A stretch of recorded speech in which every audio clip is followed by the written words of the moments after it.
You're showing up to my home because I quit? What are we doing? What are we doing? What are we doing? Multiple people there have told you, oh yeah, I talked to Brandy, she good. Oh yeah, Brandy good. I just talked to Brandy. But you still showing up to my home uninvited because I'm not answering you. I can see if nobody could get in contact with me. People have been talking to me. Sir, we switched supervisors last week. You're not even my supervisor anymore. If anything, my current supervisor should be doing a wellness check on me, not you. So,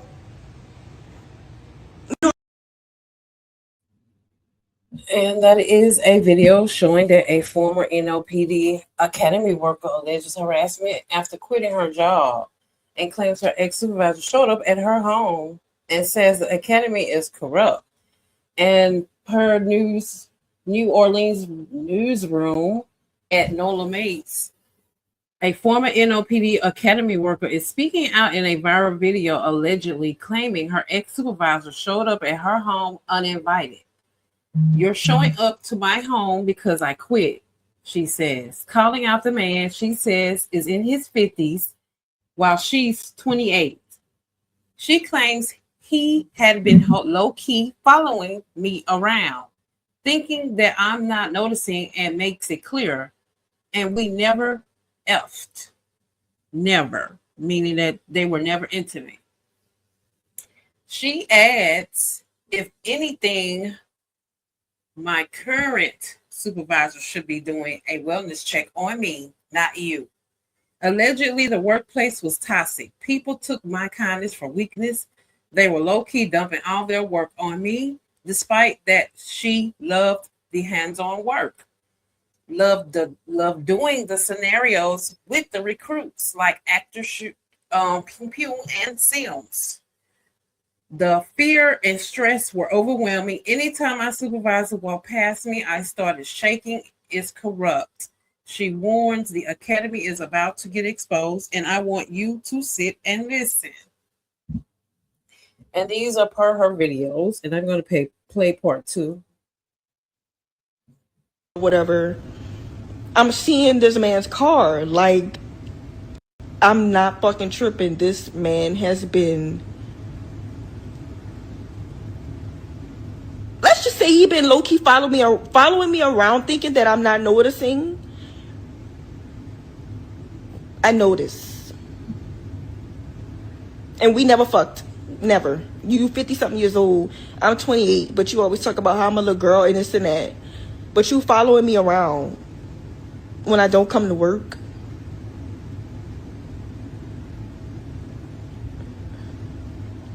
The Academy is about to get exposed.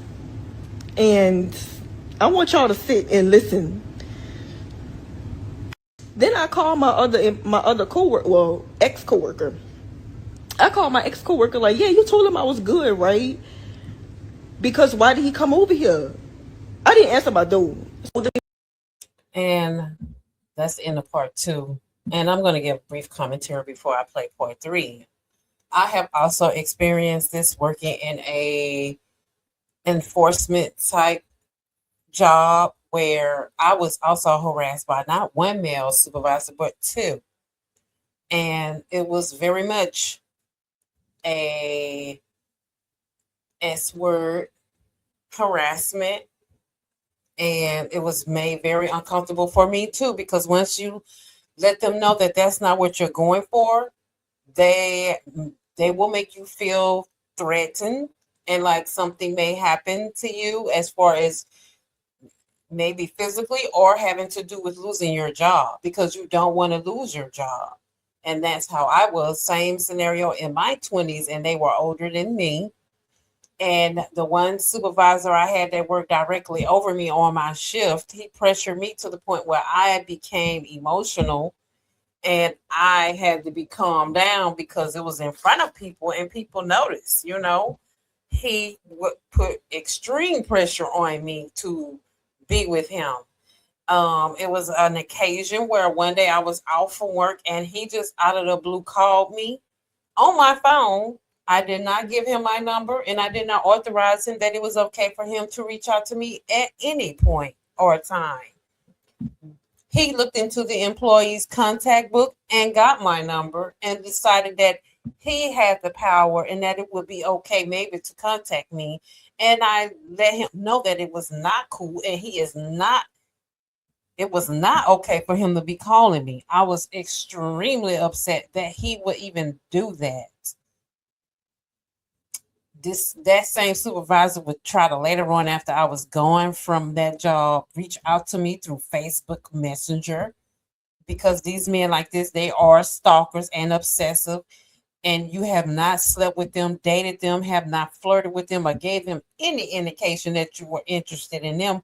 But for some reason, they want to be a monster to you and a menace also.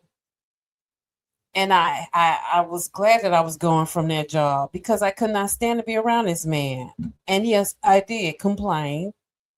Also on the second supervisor who was dating one of my friends and who felt like because he was around women that he had a pool of women to choose from and that I was in that pool. And because I let him know I am not in your pool of choice to be chosen because I am not interested in you.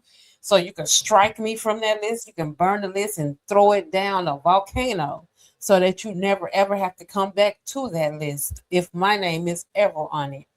He also harassed me when he found out that I wasn't going for it. He was very negative towards me, wanting me to feel uncomfortable in every way working around him, until he saw that I was going to complain on him too, and he wanted to try to make up, but it was too late. This man had got my address and cruised by my home, and how I know is I just happened to be coming outside while my boyfriend was at home. I was coming outside to throw trash into the trash can, and his little green car comes down my street, slow creeping, and I'm seeing that it's him. And he gets ready to slow down, and I turn around and look at him with a frown face, like I'm not stopping for you. Me and you are not cool to where you think you just pass by my house and think I'm gonna talk to you anyway. I told my boyfriend what had happened, and I told him the whole story about what had happened with me being harassed by the first supervisor and him. Like these men, they literally, if they have any authority over you as far as a supervisor and you are a woman and a woman that you know you're attractive and they find you that way, they will literally have your information. And I can bet you 9 times out of 10, they have been by their female co-workers' homes. They know where you stay. They have your number, and they probably have your Facebook, TikTok page, and they are stalking you. They are probably some of the ones with these hidden images that will comment on your page, say things to get you riled up, and it is this person all the time. I used to not know that, but now I know that to be a fact. Once I experienced this also, this is very true, and this does happen. This second supervisor that I'm talking about that passed by my home, he was dating one of my friends that I was no longer friends with. And they had been married and had a child. And I wanted to tell her so bad, but she didn't want to listen. She didn't care. So that's why I disassociated myself from her, because I felt like she wasn't anybody that I could come to in a fashion where I could say, I'm letting you know that this man he passed by my home unauthorized, and he tried to make a move on me while you guys were together. And it's not enough that these women will make you feel uncomfortable enough not to come to them with that, because they don't want to know. It's like the old saying that some of these women, they will rather be lied to than told the truth. So I left it alone, and I just decided not to be her friend anymore, because they have a child together, and I didn't want to be in that circle, period. And I believe every word she's saying. This does happen, especially when it's in this setting where it's law enforcement in a position where there is a man over you in a supervisor position. Yes, it does happen. And I'm going to follow up with part 3 of her video. Work on me, I guess, because I don't know, like, I let my kindness, what do you say? People took my kindness for weakness, basically. And so they was like low-key dumping all their work on me. Like, yeah. And like everybody was like, oh my God, I thought you loved your job. Like, you seem like you was having so much fun. I loved doing the scenarios with the recruits, like at the shooter and Sims. Like, that is what I looked forward to. I hated going in the office every day because I knew who I had to deal with. Like, anytime my supervisor walked past me, I started shaking. Like, I was scared. Like, the constant stress balls that I had to use at that place, like, that's why fucking Evan Cox left. Like, he was burnt out. Like, that place was just, it's corrupt. Like, so yeah, that was her experience. She was already working in a toxic environment, but she liked, as far as her job field. And we're all like that. You can love the job a lot, and they can make the job a very bad experience because they make it in a comfortable environment because they want to make it their own personal sedge pool.